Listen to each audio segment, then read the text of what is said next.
मैंने पैर और हिलाया और वो बॉक्स और ज़्यादा कोने में जा रहा था कि वो बॉक्स गिर गया।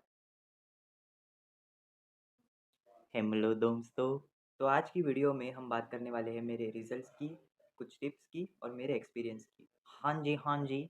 रिज़ल्ट आ चुका है और आज सुबह ही आया। तो उसकी ना हार्ड कॉपी है ना पीडीएफ है। जब वो आएगी तो मैं यहाँ पे दिखा दूँगा। तो ओवरऑल मुझे मिले हैं 7.5, which is a pretty good score. तो लिसनिंग में मुझे मिले 8.5, स्पीकिंग और रीडिंग में मुझे मिले 7.5 और राइटिंग में मुझे मिले 6.5। तो मिनिमम कितने चाहिए थे? 6.5 चाहिए थे, उससे कम नहीं चाहिए थे। उतने आ गए हैं, काफ़ी है, एडमिशन मिल जाएगा। तो पहले हम बात करेंगे कुछ टिप्स की।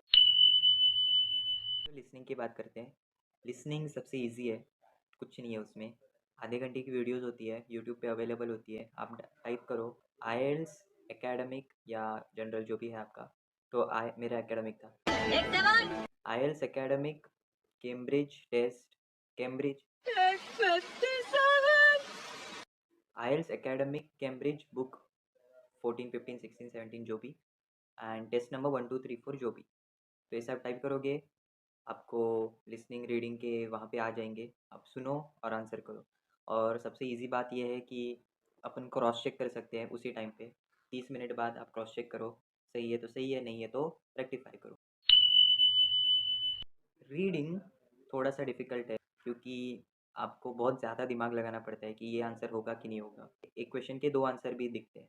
फॉर एग्ज़ाम्पल मुझे अभी भी याद है, मेरे रीडिंग में एक क्वेश्चन था कि toads are brought to Australia from. तो उधर 2 आंसर्स थे पैसेज में। पहले लिखा था साउथ अमेरिका और नीचे वापस लिखा था हवाई। तो क्वेश्चन जो था उसमें लिखा था कि answer only in one word. तो वन वर्ड साउथ अमेरिका नहीं हो सकता, हवाई हो सकता है। लेकिन मेरे दिमाग ने क्या किया, सबसे पहले साउथ अमेरिका से लाया, उसके बाद हवाई से लाया था। तो मैंने सबसे पहले साउथ अमेरिका था, जो कि है 2 वर्ड, तो वो तो यूज़ नहीं हो सकते। तो मैंने क्या किया, मैंने डाला अमेरिका। तो मैंने वो लिख दिया और मैं आगे चला गया। फिर वापस जब मैं आया क्रॉस चेक करने, तो मुझे लगा कि ये गलत है क्योंकि अमेरिका वहाँ पे वर्ड था नहीं, साउथ अमेरिका था। तो वो गलत था। तो दूसरा ऑप्शन क्या था, हवाई, जो कि वन वर्ड भी है और लिखा भी है पैसेज में कि वहाँ से लाया था। तो मैंने हवाई लिखा, तो वो मोस्टली मुझे लग रहा है राइट है। तो आप इतना याद रखो कि सारे आंसर्स जो भी लिखोगे वो पैसेज में होने चाहिए। अपने दिमाग से कुछ भी मत लिखना। अगर पैसेज में दिया है कि Mars is closer to Earth than moon, तो आप यस करोगे क्योंकि वो पैसेज में दिया है। आपका दिमाग मत लगाओ कि मून पास है मार्स दूर है, नहीं। जो पैसेज में दिया है वही आपको लिखना है, सही या गलत। ठीक है, वहाँ पे आपको पेपर दिया जाएगा, तो पेपर में आप अंडरलाइन कर सकते हो, आपको जो करना है वो वहाँ पे कर सकते हो। ठीक है, तो वहाँ पे अंडरलाइन करना आंसर्स को, ताकि आपको ट्रैक रहे कि इसका आंसर ये है, उसका आंसर वो है। ठीक है, और होता कैसा है कि मोस्टली क्वेश्चंस जो होते हैं वो पैसेज के सीक्वेंस में होते हैं। तो अगर पहला क्वेश्चन है तो वो पहले रहेगा, दूसरा क्वेश्चन है तो वो दूसरा रहेगा। ऐसा नहीं होता कि दूसरा क्वेश्चन पहला पैराग्राफ में है और पहला क्वेश्चन तीसरे पैराग्राफ में, ऐसा पहले मोस्टली तो नहीं होता। ठीक है, तो रीडिंग डिफ़िकल्ट होगा, तो प्रैक्टिस करो, वो ठीक हो जाएगा। और रेक्टिफाई करो कि आप कहाँ पे गलती कर रहे हो, क्योंकि बहुत लोगों को एक पर्टिकुलर टाइप ऑफ क्वेश्चन में प्रॉब्लम होता है। जैसे मुझे ट्रू और फॉल्स और मैच द हेडिंग्स में बहुत प्रॉब्लम हुआ। तो वो मैंने कैसे तो किया अभी मुझे मालूम नहीं, मैंने इतने भी अच्छे से नहीं किया था। और फॉर्चुनेटली क्वेश्चन में मैच द हेडिंग्स नहीं था। ठीक है, तो मैं बच गया वहाँ पे। लेकिन ट्रू और फॉल्स था, वो मैंने अच्छे से दिया। और जितना आप प्रैक्टिस करोगे उतना आपकी रीडिंग फास्ट होगी। तो मैंने जब से प्रैक्टिस थोड़ा थोड़ा किया, तो मुझे एक पैसेज को सिर्फ 10 से 15 मिनट लगे, 20 की जगह। तो ऐसा प्रैक्टिस करोगे तो आपके लिए अच्छा होगा। अभी आते हैं राइटिंग पे। राइटिंग सबसे हार्ड है मेरे लिए तो। पहले मुझे रीडिंग लगता था, लेकिन अभी रिजल्ट के बाद राइटिंग हार्ड लगा, क्योंकि मेन प्रॉब्लम होती है आप प्रैक्टिस करो बहुत सारी, लेकिन वो आप क्रॉस चेक नहीं कर सकते। तो आपके जो मे बी इंग्लिश के टीचर्स हैं, वो उनकी तरह चेक नहीं करेंगे जो आइल्स वाले करते हैं। तो बहुत डिस्क्रिपेंसीज आएंगे, बहुत डिफरेंस होगा उसमें। और इतना याद रखो कि आप स्टेटमेंट जो लिख रहे हो वो काफ़ी सिंपल हो, ज़्यादा कॉम्प्लेक्स लिखने की ज़रूरत नहीं है। आप लिखने जाओगे गलत हो जाएगा, मार्क्स कट जाएंगे। तो जिधर ज़रूरत है कि उसके बिना नहीं होगा, सेंटेंस फॉर्म ही नहीं होगा, तो आप लिखो। लेकिन अगर आप चेंज कर सकते हो, सिंपल सेंटेंस बना सकते हो, तो जितना सिंपल हो सके उतना सिंपल बनाओ, क्योंकि आपको भी दिमाग लगाना नहीं पड़ेगा कि ये हैज़ था या हैड था, जल्दी भी हो जाएगा पूरा। तो आप ऐसा मत करो कि आप, अगर आपके पास ऑप्शन है इजी और सिंपल का, What? आपके पास ऑप्शन है इजी और हार्ड का, तो आप इजी ही चुनो, क्योंकि उसके मार्क्स मिलेंगे। ऐसा नहीं है कि सिर्फ कॉम्प्लेक्स को मिलेंगे। तो एक अच्छा ब्लेंड होना चाहिए, सिर्फ सिंपल नहीं चलेगा, सिर्फ हार्ड तो रॉन्ग ही हो जाएगा। मुझे पता है आपको इतनी अच्छी इंग्लिश नहीं आती। दोनों का मिक्सचर रखो, ज़्यादा सिंपल रखो, थोड़े कॉम्प्लेक्स रखो।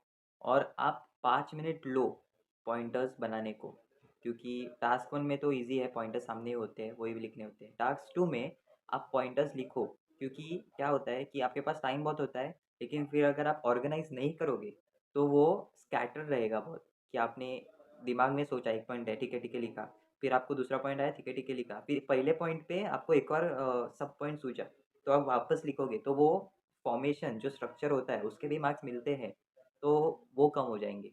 तो आप पहले पॉइंटर्स बनाओ, उसके सब पॉइंट्स आ रहे हैं तो देखो, नहीं आ रहे तो यहाँ पे भी मत लिखो, क्योंकि आपको बाद में याद आएंगे, फिर वो स्ट्रक्चर खराब हो जाएगा। और 2 या 3 पॉइंटर्स रखो, उसको ही एक्सपांड करो, बात खत्म। ज़्यादा पॉइंटर्स के आपको मार्क्स नहीं है, आप क्या लिख रहे हो उसके मार्क्स नहीं है, आप कैसे लिख रहे हो उसके मार्क्स है, तो वैसे लिखो। स्पीकिंग का भी मैं इतना बता नहीं सकता, क्योंकि आपको रेक्टिफाई करने के लिए सही आदमी नहीं है सामने कोई। लेकिन आप क्या कर सकते हो, प्रैक्टिस करो। एक तो सीधा इंग्लिश में बात करो, और जो क्वेश्चंस है जो आईएलटीएस स्पीकिंग में पूछते हैं, वही क्वेश्चंस आपके सामने वाले को बोलो कि मुझे ये क्वेश्चन पूछ, तो वही क्वेश्चंस के आंसर दो, क्योंकि आपको प्रैक्टिस हो जाएगी कि कैसे क्वेश्चंस आते हैं, कैसे आंसर देना होता है। आप नॉर्मली बात करते हो तो आप शॉर्ट में बात करते हो कि हाँ हाँ, how are you, I am good, how are you, तो इतना ही होता है। तो स्पीकिंग में वैसा नहीं चलता, आपको थोड़ा इलैबोरेट करना पड़ता है। तो जितना आप उस सेटिंग में वही क्वेश्चंस पूछोगे, तो आपको भी थोड़ा एक्सपीरियंस आएगा, और कितना बड़ा और कितना छोटा आंसर करना है वो आपको समझ आएगा। तो यही कुछ बेसिक टिप्स थे, मैंने आईएलटीएस दी है, मेरा एक्सपीरियंस कैसा था वो मैंने आपको बताया। और 2 चीज़ें हैं जो आपको हेल्प करेंगी, वो है एक यूट्यूब। यूट्यूब पे मैं 2 चैनल रिकमेंड करूँगा, एक आईएलटीएस एडवांटेज और एई हेल्प। तो वो दोनों चैनल्स देखना, क्योंकि उनका बहुत अ, अच्छा कंटेंट होता है। और स्पीकिंग के लिए उनके वीडियोस देखना, क्योंकि मैंने भी वहाँ से ही देखा था, और कैसे बात करनी है, क्या क्या बताना है, क्या बोलना है, तो वो सब मैंने यूट्यूब के उनके वीडियो से ही पता चला मुझे। दूसरी चीज़ है बूट कैंप्स। तो आप बूट कैंप्स में भी एनरोल कर सकते हो। मोस्टली मैं प्रेफर करूँगा 15 डेज़ टू 1 मंथ का जो होता है उसमें आप एनरोल करना, क्योंकि मैंने 2 बूट कैंप्स किए थे, एक नवंबर में था और दूसरा जनवरी में। नवंबर वाला 1 वीक का था, मुझे बेसिक आइडिया आई कि कैसे आइल्स में क्या करना होता है क्या नहीं, क्योंकि उससे पहले मुझे कुछ भी मालूम नहीं था। और जनवरी में जो किया वो नवंबर से थोड़ा इलेबोरेटेड था, तो वो मुझे थोड़ा बेनिफिशियल पड़ा। और मैं रेकमेंड करूँगा कि आप लो बूट कैंप्स, क्योंकि मुझे लगता है कि मैं काफ़ी एवरेज हूँ और मेरे जैसे और भी हैं। तो प्रैक्टिस करने के लिए, कुछ टिप्स देने के लिए वो लोग अच्छे हैं, तो आप उनके थ्रू प्रैक्टिस करोगे तो आपको भी बहुत बेनिफिशियल होगा। और तो मैंने अजेंट ओवरसीज़ से एक बूट कैंप लिया था 1 महीने का, तो वो काफ़ी सस्ता था, 3,000 में था, एज़ कम्पेयर टू अदर्स जो कि 15,000 20,000 लेते हैं। तो वो काफ़ी फ़ीज़िबल था, तो मैंने वो लिया, बेनिफिशियल भी हुआ। जैसे कि मुझे पहले पता नहीं था कि आप सारे आंसर्स कैपिटल में लिख सकते हो, तो मुझे वो बूट कैंप से पता चला। तो ऐसे बहुत सारी चीज़ें होती है जो आप कर सकते हो, आपको मालूम नहीं होता है, जो आपको आंसर करने में आसानी होगी, जी, अगर आप वो सीखोगे तो। तो ये थे मेरे कुछ ओवरऑल टिप्स आपके लिए। तो अभी बात करते हैं मेरे एक्सपीरियंस की। आप खुद भी एक्सपीरियंस कर सकते हो, क्योंकि मैंने व्लॉग डाला है, वो चेक कर लेना, कहीं पे तो आएगा। तो उसमें मैंने बाहर वहाँ कैसे जाना है, बाहर से कैसा होता है, वो सब बताया, लेकिन अंदर का क्योंकि अलाउड नहीं था तो मैंने नहीं बताया। अभी बताता हूँ। तो speaking is just like the videos you watch on YouTube. बिल्कुल सेम होता है, कुछ फ़र्क नहीं होता, ठीक है? लिसनिंग, रीडिंग और राइटिंग में जैसे ही मैं अंदर घुसा, मेरे सामने लाइन थी, अंदर घुसते ही आपको बैग और फ़ोन, वॉचेस भी, आपके पॉकेट में भी कुछ नहीं होना चाहिए, पूरा आप खाली होने चाहिए। उनकी चेकिंग काफ़ी स्ट्रिक्ट होती है, और अराउंड 10 लोग होते हैं एज़ सुपरवाइज़र्स। अंदर जाते ही टाइम होने तक आपको बिठाते हैं, फिर धीरे-धीरे आपको एग्ज़ाम हॉल में लेके जाते हैं।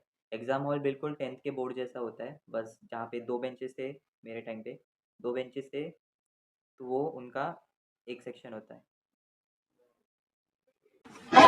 गंदे गंदे सारे कर रहा नीच आदमी। तो उस हॉल में करीब 100 लोग थे। पेन पेंसिल था तो सब लोग साथ में बैठे थे।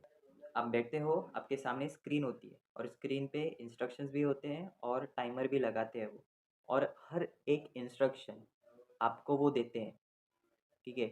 आपको सारे इंस्ट्रूमेंट्स दे देते हैं, पेंसिल, पेन, शार्पनर, रबर सब दे देते हैं। तो आपको कुछ लेके जाने की भी ज़रूरत नहीं है। इंस्ट्रूमेंट्स देते हैं, सुसु ब्रेक देते हैं, लेकिन सुसु ब्रेक लास्ट के 10 मिनट में। जैसे कि अभी राइटिंग चल रहा है, तो राइटिंग के लास्ट के 10 मिनट में आपको सुसु ब्रेक नहीं देंगे। उससे पहले आप जितना चाहिए उतना जाओ। और जब सुसु ब्रेक होता है, तो वो आपसे फिंगरप्रिंट लेते हैं कि ये टाइम पे ये बंदा जा रहा है, ये टाइम पे ये बंदा वापस आया। और आपके साथ एक सुपरवाइज़र भी जाता है ताकि वो देखे कि आप टॉयलेट में कुछ देख तो नहीं रहे हो। अंदर नहीं आते, लेकिन फिर भी वो एस्कॉर्ट करने के लिए रहते हैं। तो ये सब ओवरऑल होता है आईएलटीएस एग्ज़ाम सेंटर में। और मेरे साथ एक किस्सा हुआ। तो जब मैं लिसनिंग का दे रहा था, तो क्या होता है कि आपको हेडसेट दिया जाता है और वॉल्यूम एडजस्ट करने के लिए सामने एक ब्लैक बॉक्स होता है आपके टेबल पे कोने में। तो वहाँ पे आप वॉल्यूम एडजस्ट कर सकते हो और वो वायर से अटैच्ड होता है। तो लिसनिंग के टाइम पे क्या हुआ कि वो ब्लैक बॉक्स वहाँ पे था और उसकी वायर की जो एंडिंग थी वो मेरे शूज़ के नीचे थी और मुझे वो पता नहीं चला। और मैं पैर हिला रहा हूँ और मैंने देखा कि वो ब्लैक बॉक्स हिल रहा है, और ये सब एग्ज़ाम के टाइम जब चालू था तब हो रहा है, ठीक है? और मुझे पता नहीं कौन सी कैट एनर्जी आई, मैंने पैर और हिलाया और वो बॉक्स और ज़्यादा कोने में जा रहा था, और अचानक इतना हिलाया कि वो बॉक्स गिर गया। और उसी टाइम पे सेक्शन 2 स्टार्ट हो चुका था। तो वो बॉक्स गिरा, पूरा ऑडियो डिस्कनेक्ट हुआ। मेरी जो फटी, क्योंकि मुझे लगा मेरे 2 या 3 क्वेश्चन ऐसे ही चले जाएँगे। तो वो बॉक्स गिरा, मैंने फटाफट उसको उठाया, वायर लगाई और सुना। तो वो बंदी जो बात कर रही थी वो सिर्फ़ इंस्ट्रक्शन दे रही थी। खतरनाक फीलिंग थी वो, ऐसा नहीं होना चाहिए किसी के साथ। और आपके जो इम्पल्सिव थॉट्स हैं ना, वो एग्ज़ाम सेंटर में बाहर मत निकालना, ये भी एक टिप है, ठीक है? शांत बैठने की कोशिश करो 3-4 घंटे, कुछ प्रॉब्लम नहीं होगी। आखिरी की 2 बातें, मेरे पास 3 ग्रुप है, 3 कम्युनिटीज़ है, एक यूके से, एक ऑस्ट्रेलिया की और एक न्यूज़ीलैंड की। उन सारी कम्युनिटीज़ के व्हाट्सएप ग्रुप के लिंक मैं अपने डिस्क्रिप्शन में डाल दूँगा, तो आपको अगर जॉइन करना है तो वहाँ पे आप कर सकते हो। और दूसरी बात, आईएलटीएस की टेस्ट बिल्कुल बेकार होती है। वो ये मेजर करती है कि जो आपको पहले से आती है, जो कि इंग्लिश है। मुझे मालूम है आप अच्छी बोलते हो, लेकिन जब वो सेटिंग में आप आंसर करोगे तो थोड़ा डिफ़िकल्ट होगा। इसीलिए एक ही बार देना है, अच्छे से प्रैक्टिस करो। क्योंकि आप और हम इतने अमीर नहीं हैं कि 17,000 बार-बार डालें। तो अपने या अपने माँ-बाप के पैसे बचाओ, अच्छे से पढ़ो, अच्छे से प्रैक्टिस करो और एक बार में ख़त्म कर दो। तो ये था मेरा ओवरऑल एक्सपीरियंस, टिप्स और मेरा स्कोर रिव्यू। तो आपको वीडियो पसंद आई तो लाइक करो, सब्सक्राइब करो, शेयर करो और सब कुछ करो। Thank you for watching this video. Bye.